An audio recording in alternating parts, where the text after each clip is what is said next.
أعوذ بالله من الشيطان الرجيم.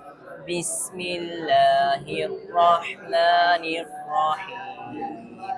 إن الذين آمنوا والذين هاجروا وجاهدوا في سبيل الله أولئك يرجون رحمة الله والله غفور رحيم.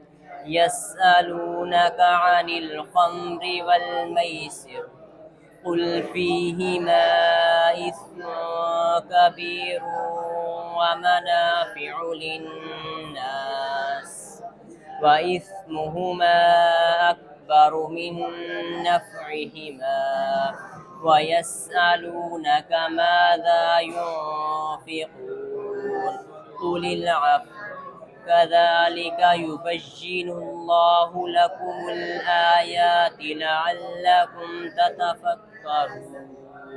صدق الله العظيم.